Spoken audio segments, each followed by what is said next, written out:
the man himself, Esteban Carrillo. Welcome to the show. Welcome back. Thank you for waiting. I was closing with him. It ran a little bit long. How you doing, Esteban? You doing okay?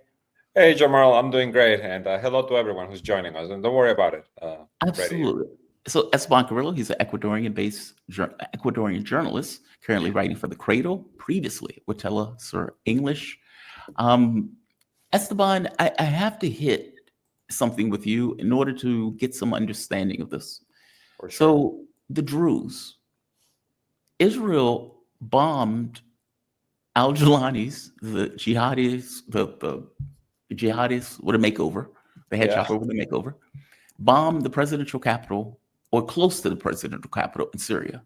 And this is after putting out a statement effectively warning them, stop killing the Druze population in your ethnic cleansing campaign that the West is effectively whitewashed. Mm. Explain this. What is going on with this? In fact, there are other pictures of Druze in Israel just tearing stuff up, effectively saying, we need you to go and protect us, protect us. The Yeah. ethnic cleansing in Syria, you need to protect us in Syria. And keep in mind, and I'm sorry to interrupt, That's good. Israel and Turkey apparently seem to have this kind of odd deal where they've carved up and balkanized parts of Syria, where Israel has taken a stake in Syria and so has Turkey. Yeah. So when they're saying protect us, I mean, for God's sake, Syria has been bombing Damascus. They've been bombing all over Syria in general. What is going on with this? Well, it's a pretty big escalation, really. The Syrian president, as you said, the Al Qaeda government, really. These are all former Al Qaeda members. Yeah.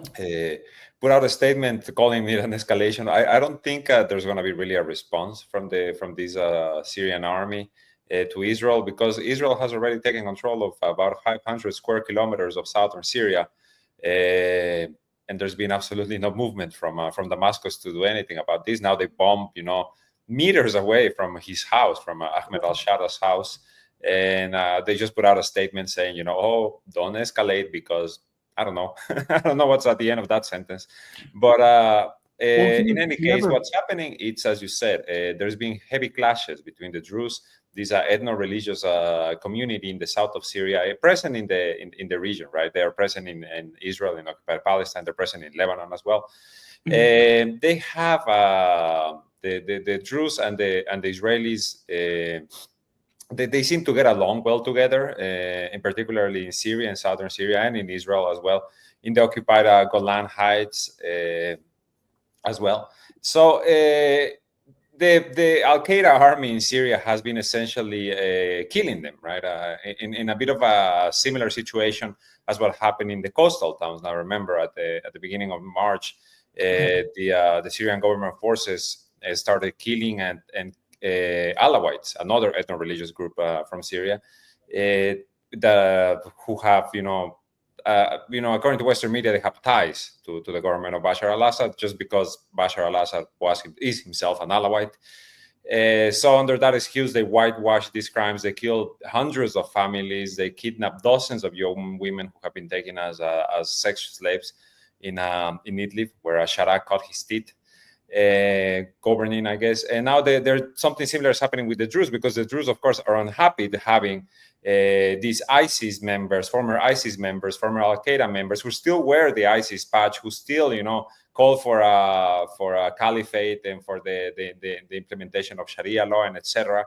They don't like having these patrols near their borders, having these checkpoints. So Druze are men, as happened in the Alawite regions, start clashes with this army, and the army, of course, reacts in the way that you would imagine an army made up of former Al Qaeda and ISIS members to react, which is by starting a bit of an ethnic cleansing campaign. But now, since it's with someone that the Israelis seem have ties with and relationship with, and don't seem to mind sharing territory with the territory that they take. Israel comes in as the savior, right? They come in as to save the day, the superhero at the end of the movie, saying we're gonna, we have the aerial superiority. We already destroyed all of Syria's military capabilities last year, so now we can come in and just throw our weight around, bully they bully Al Qaeda essentially and tell them don't attack the Druze. There's been talks. There's been already some de-escalation to in the south of Syria, but the clashes haven't entirely ended. And although security forces are saying, right, we have taken control. We are reaching agreements. Israel is doing is what Israel does best, which is destabilize. Right. This is what they're doing in Syria. This is what they did from the fall of Assad to this day. And well, what is the Syrian government doing is exactly the same thing, what they do best, which is act like terrorist thugs, going house to house, shooting people, taking people hostage, executing people, chopping heads, chopping hands, you name it, they are doing it. So what is going to happen next? I truly have no idea, because at the same time you have the West, right, acting as if the Syrian government is, first of all, legitimate, which is not, because it's self-appointed, and dissolving even the constitution and the parliament. And second of all, they're committing atrocities. They're committing these horrible atrocities that, well, at the end of the day, we know that the West doesn't really care so much about atrocities anymore, as long as their interests are protected. So right here, Israel warns Syrian government. Apparently, this came out of Times of Israel. Israeli Defense Minister Israel Katz issues another warning on Syria's new government against them harming the Druze population amid sectarian violence in Syria. I again warn the head of the Syrian regime, Jilani, if the harm to the Druze of Syria does not stop, we will respond very harshly. And as I was pointing out, they were wrecking stuff in Israel out of just blind anger and rage that Israel was not doing more to protect them in Syria. And I was looking at this like, what the hell is happening here? What is going on with this? Okay, fair enough. So they get along with Israel. Israel goes in basically to protect them. The Jilani government has not fired one shot in anger at Israel. At Israel, yes. At Israel or Turkey, which is also, present in the north. Yeah. Their entire anger, all of their weapons are just being directed at civilians, because this is what such a government would do. Right now, Syria, it really stopped being a country. It really stopped being a state. It's just like a tool, right? Syria is a tool that is being shaped. As you said, it has already been balkanized, and its government, in the diplomatic sense, what are they doing? They are, welcoming the IMF. You have Qatar and Saudi Arabia coming in and saying, we're going to pay your World Bank debt. Imagine that. Imagine being so lucky that you have these Gulf nations come in and say, we're going to take care of your debt so that you can get more loans. But at the same time, you have these attacks. You have, are they in response to this violence by the terrorist army of Syria? It's really up for debate. I don't see, the Israeli army, after everything we've seen from them, all of a sudden, grow a conscience and be like, no, we need to protect civilians this time. Right? Yeah. Like it's not about that.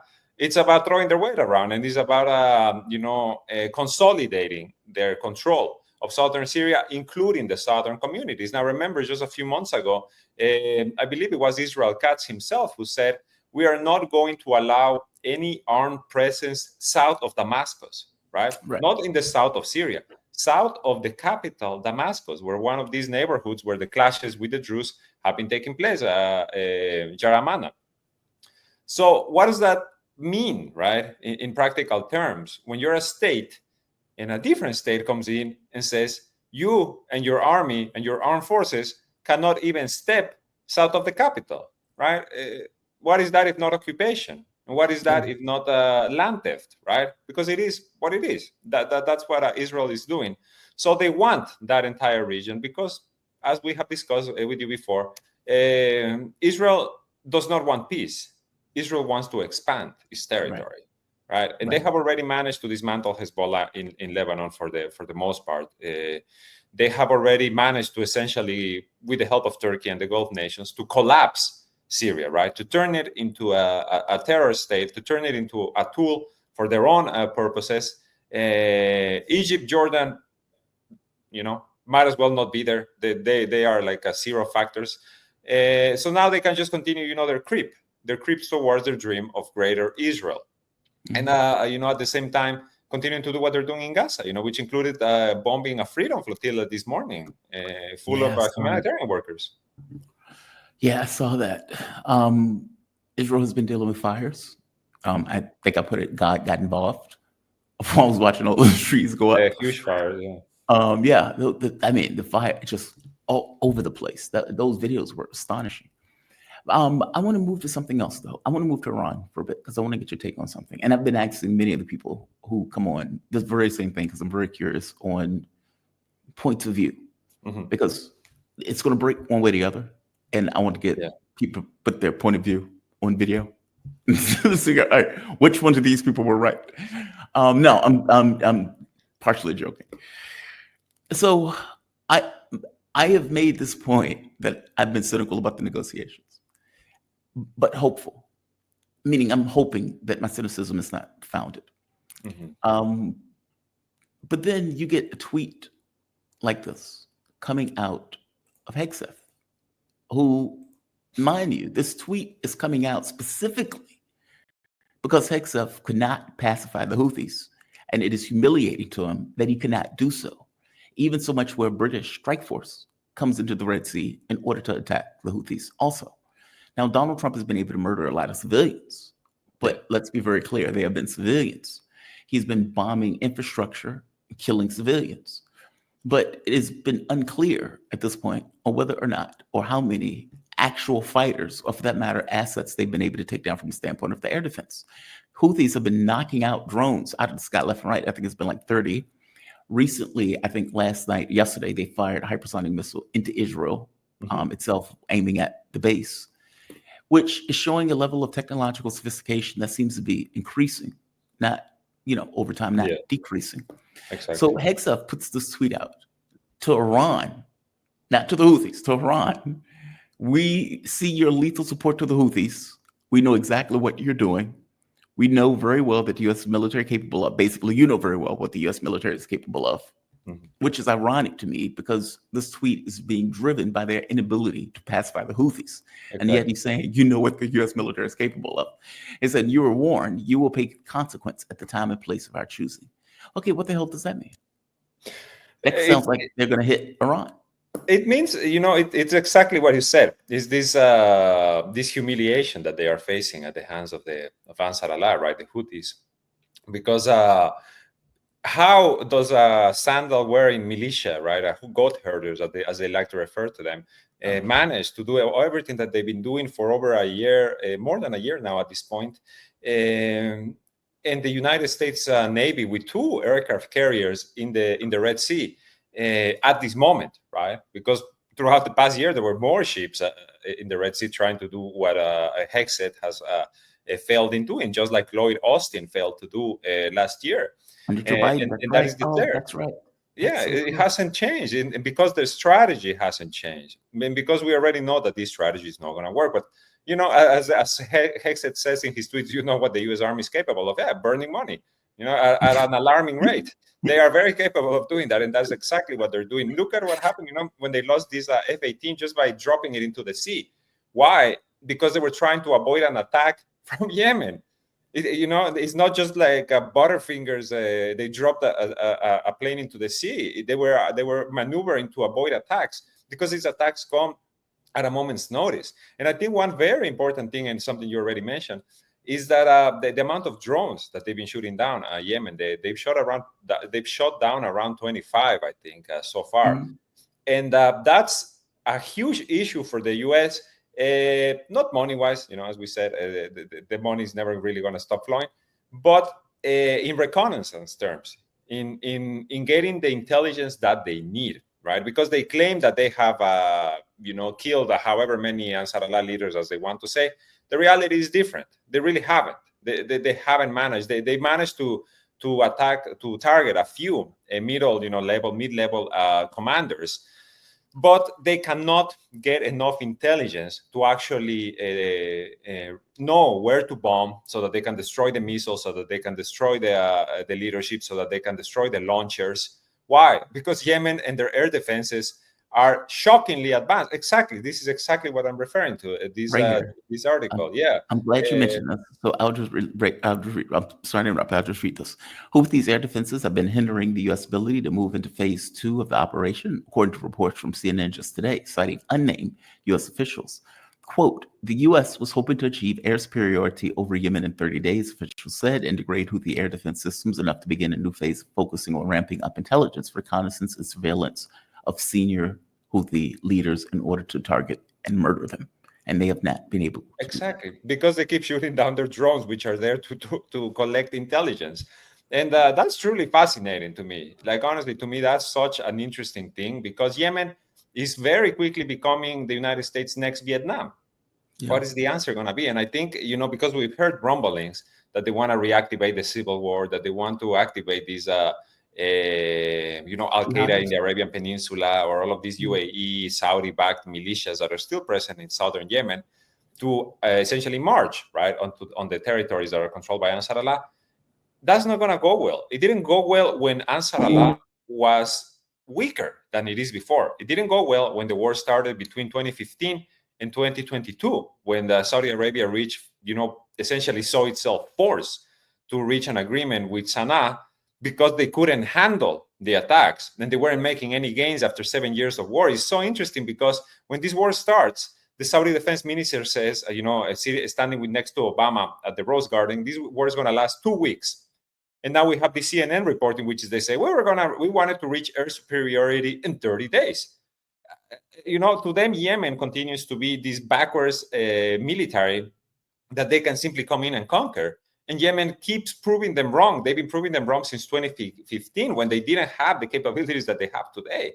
And again, I will say, Jamarlt, something that I've said in your show before, these accusations against Iran has helped, of course, the Quds Force, the IRGC Quds Force, has helped Yemen develop to the level that they are right now. Just like the United States sells arms to Israel so that they can be dropped on Palestinian hospitals, or, arms Ukraine to the teeth so that they can lose against the Russians, Iran helped Yemen.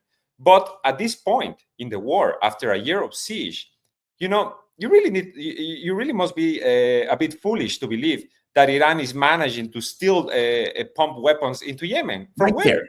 From where? Part. Exactly. Yeah. It's like, how does that work? Exactly. The Red Sea is under siege. The U.S. warplanes are flying over the Indian Ocean, and they are in Diego Garcia and force and mass. Oman is essentially mediating the nuclear deal, right? Oman, the one of the borders with Yemen. Saudi Arabia is attacking Yemen, right? Every so often they launch attacks to the border areas against Yemen. So you're telling me that any of these actors are allowing Iran to put in weapons in Yemen? That makes no sense. What Yemen has at this point, they are producing themselves, right? Like it's something that they have capabilities that they have already amassed. And we've seen since at least 2022, these huge displays of power from the Yemenis when they go, and they take out all the missiles and they march in these images that are reminiscent of, like a parade in North Korea or in Russia. Mm-hmm. The Yemenis have already had this for a while. This is not like all of a sudden now Iran is sending missiles and weapons. And one last thing, because I stayed too long on Yemen, and I know your question was about Iran. I think it's very telling what's happening this week in regards to the nuclear talks, because you have Marco Rubio replacing Mike Waltz as National Security Advisor, which is, I did not see that one coming, because it really seemed like Trump was trying to keep Rubio a bit away from the Middle East. Now that's no longer the case, right? Now you have Rubio in a very central position, and essentially playing two roles, right? And you have the U.S. pushing for the delay of the fourth round of nuclear negotiations by essentially saying... I'm sorry, not pushing for it.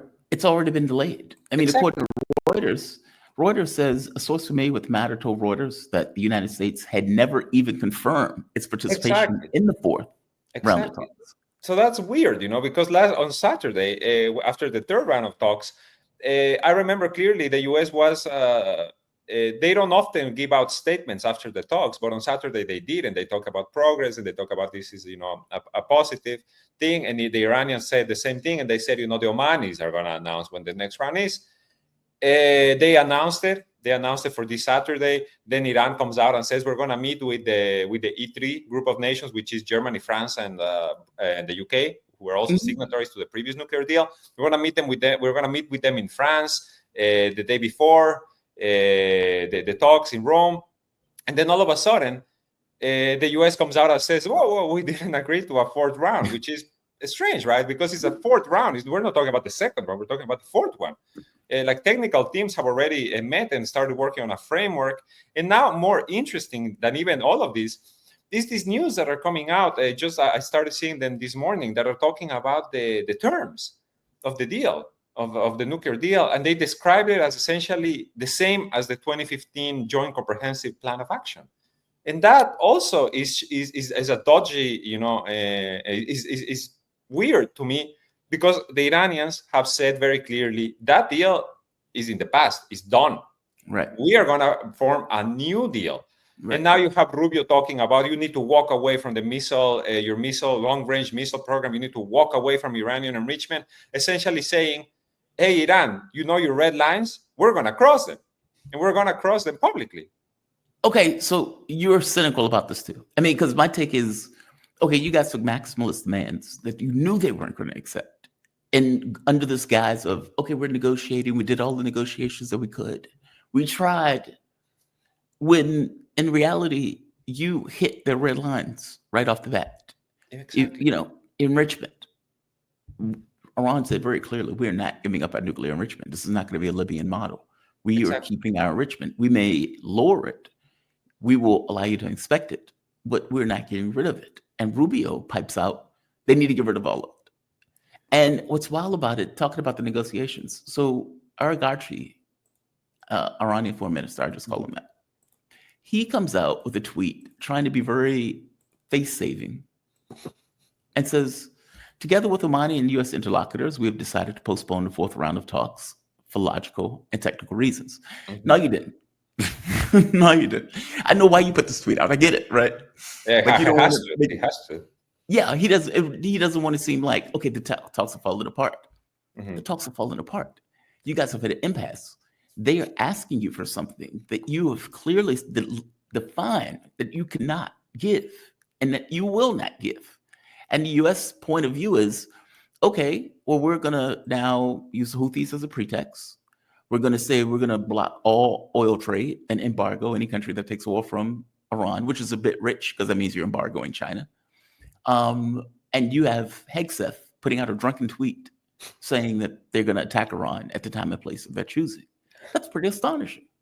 That's such a, when they talk about these talks collapsing, for sure, they're going to try to blame Iran, like they blame Hamas, right? Whenever the ceasebire collapses, even though it's Israel violating all the terms, they're going to blame Iran because Iran is trying to defend their own sovereignty, right? And I think because the Iranians are not negotiating from a position of power, I would say, right? The very fact that they came to the table speaks to their desire to de-escalate tensions, right? Like the Iranians talk a big game, but they're not interested in war. They really aren't. I think at this point they have proven it. From October the 7th to this day, even including True Promise 1, True Promise 2, the attacks against Israel, etc. Everything was so measured and everything was so, in some ways, even a bit for show.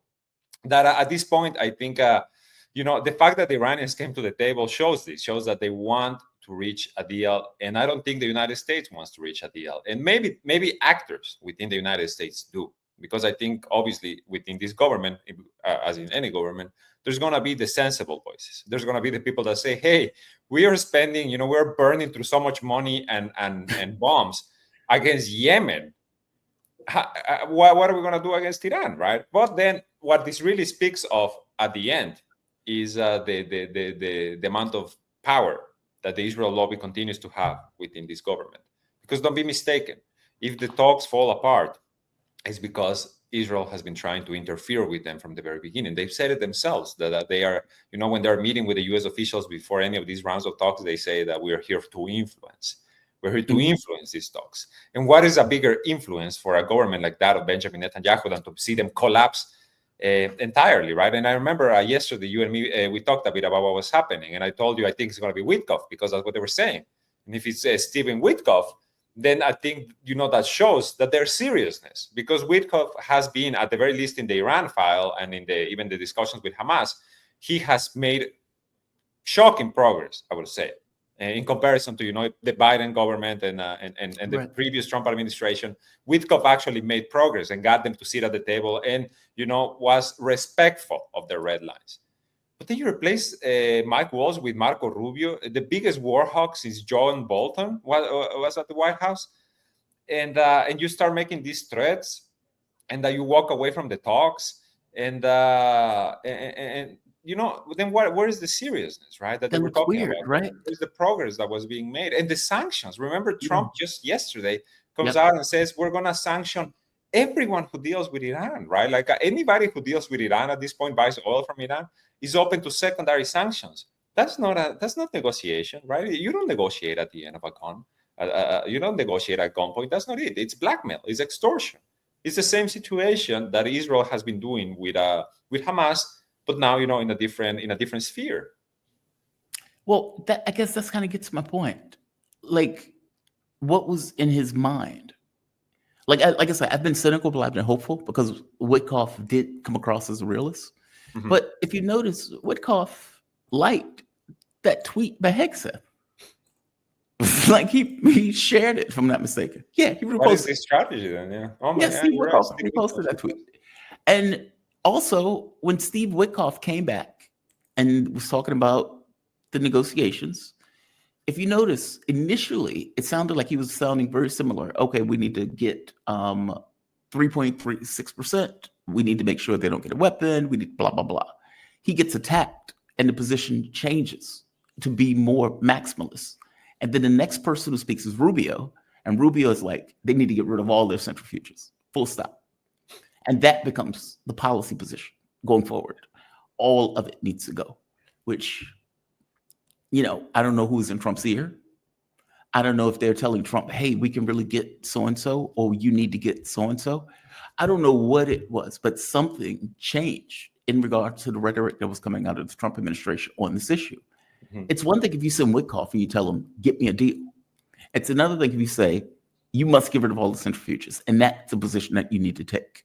Okay, if you're sitting him with that position, he's going to fail to get your deal. Yeah. So I don't know if Trump started this off with the notion of, okay, I'm going to try to get a deal because I don't want to get war. And somewhere along the way, after he's being pushed and pushed and pushed, he ups his demands. I don't know what was in his mind originally, but this is leading to a war, a skirmish. It does. Like the slow creep continues. And it makes you wonder what is the game here at the end of the day, because you thought it was China, right? China is supposed to be the big war. Right. Now the United States just continues to collect wars along the way. And, at the same time, you cannot, we also need to keep an eye on what's happening in Pakistan and India, right? Because it's also another attempt to ignite a completely unnecessary conflict. Why, right? At this point, it really feels like it's... the decisions for this past week are being directed by U.S. weapon makers, right? It sounds like a Lockheed Martin and Boeing and etc. are the ones in Trump's ear being like, hey, we need to have another war so that, you want the economy to overcome your tariffs. You need war because war is a racket. War is, is the biggest money laundering machine that has ever existed. Yeah. The Pakistan India one is more complicated, though. I've spoken to both sides. I don't quite get it. I mean, like, yeah, you had terrorists murder 21 people. Okay, that part I get. I think it's 26. I think it was one Nepali. Yeah. Mm-hmm. That part I get. I totally understand India losing their mind over this, saying, what the F? This is intolerable. We're not going to accept this. Like, America wouldn't accept this, right? And to be like, okay, I have given my military full license to go after who did this. But Pakistan is taking it as if, okay, India is going to attack us, as opposed to India is going to attack the terrorists in a particular region. And India, on some level, connected to Pakistan, saying, "Look, you've been feeding these terrorists." Kind of like when Joe Scarborough told Netanyahu, "You've been feeding that beast." Talking about Hamas, you've been feeding that beast. Yeah, exactly. You've been feeding these terrorists for all of these years. In which case, Pakistan, well, we're feeding them for the West. Whatever, that may be true, but you've been feeding these beasts, and now you have the situation where they've killed all of these people. And then you get Pakistan saying, "Well, we think it's a false flag because how are they going to go 100 kilometers in order to come to Kashmir to do this?" Okay, like it's just wild. Like, and I don't live there where I would be like fixed to be able to have a real position or point of view on it. It's just this is what these two sides are saying. It's From just what wild. from what I understand about it, first of all, this group that was blamed for the attack But PTI, has been inactive for years. They just right? reappear all of a sudden. The second thing, they actually, after it was this statement that came out of taking responsibility, the same group came out a few days later saying it wasn't us. We got hacked. So up to you to believe them or not. No. But I think at the end of the day, really the question you need to ask yourself here is, if Pakistan and India start a war with each other, who are they going to be buying weapons from? Both of them, right? Because Pakistan, let's not forget, Pakistan is a government that was installed a couple of years ago by the U.S. Embassy. It was a government that came to power under a legislative coup that ousted Imran Khan from government. Yes. Yes. So don't forget all that, right? This is still that same government. And by the way, that came up in the interview where they pointed out that part of the reason that some of this stuff can be taking place is because Pakistan is being ripped apart, and that the military has been basically the value of the military in the eyes of the public has been diminished because of what they did to Imran Khan. Like, it was clear as day they took Imran Khan out in the coup, and the U.S. backed that coup. Not just backed that coup. There was reports that came out that, God, man, it was so screwed up because Imran Khan. Remember the letter that Khan pulled out of the U.S. Embassy, essentially, like that was addressed to the opposition, in which they were talking about ousting him from power. Yeah, they said he was aggressively neutral. He was aggressively neutral in the Ukraine issue. And when Imran Khan posted that, effectively saying, "Look, they took me on the coup," they said it was illegal for you to leak out information pointing out that we took you out in the coup. And they put his because ass in he jail. shared that document. They said you share state secrets. Now you go to jail. Think about that. I released information proving that you took me out in the coup, and you said, "Well, you weren't supposed to release that. Those are state secrets." And then it was something about his wife saying that his wife married before her menstrual cycle or something. That they weren't like they didn't have the correct documents for their marriage. Like some, like weird, obscure thing. They jailed the wife. Imran Khan is still in jail. His party is being persecuted, essentially being torn apart. And so, war, Pakistan and India, it's going to be two U.S. allies going to war with each other. So that's why I'm saying, who are they going to be buying weapons from? Who's going to benefit from a Pakistan-India war, right? It would be a mess. And from my understanding, it wouldn't be a war. It would most likely be strikes against certain targets. Mm-hmm. Now, how Pakistan responds to that is something secondary. Mm-hmm. In which case, India may respond to the fact that Pakistan responds. Like, it could escalate in this way. Very quickly. But we're talking about two nuclear powers, right? Mm-hmm. And so, this is not to be taken lightly. Esteban, man, thank you for this. I always appreciate these conversations with you. I really do. Thank you for this. I really do appreciate it. Thank you, Jamarlt. I always enjoy coming on and having these talks with you. By the way, and what are you guys covering for the Cradle, by the way? Just to give an announcement to the audience to check, out there. Well, we are actually expanding our coverage a bit. We've started to cover a bit more about India, Pakistan. We're talking a bit more about the tariff war. Have you? Oh, okay, fair enough. So this is perfect topic. We're slowly trying to do it, because it's becoming all of these stories are becoming bigger, right? Even so, as you said, we are going towards uncertainty, and we need to continue with that. So and I would just like to remind people to check us out on YouTube. You can find our podcast. It's called the Cradle News Roundup. We go out once a week, so everyone check that out. And thank you for the time. What day do you guys go? Just so they know. I'm sorry. What day do you run? You say we go on Mondays. Mondays we go. We have our podcast. Okay. The tariff war, China's not backing down. No. China's not backing down. Why would they? And the U.S. Why economy is would taking they? a hit. Yeah, they're being handed W's one after the other. Why would they? Yeah. Yeah. This is not a good thing. I mean, 0.3% contraction. The dollar is weakening. Market has been falling. I think we've all $1 trillion. Like I said, that could be the answer as to why we're seeing these attempts to sabotage the talks against with Iran. Because this is how you keep your economy afloat, right? Like, sadly, that was what the U.S. economy man, has become. but that's just it. This wouldn't keep our economy going. That would be chaos. Like, well, somebody's pockets are going to be, inflating. So, yeah, I guess gas prices are going to go through the roof. Somebody's going to make a profit. Esteban, man, thank you for this. Esteban Carrillo, he's Ecuadorian journalist, currently writing for The Cradle, previously with the great organization Tell Us for English. Thank you, my man. You be safe, okay? Bye-bye, Jamarl. Thank you so much. Have a good one.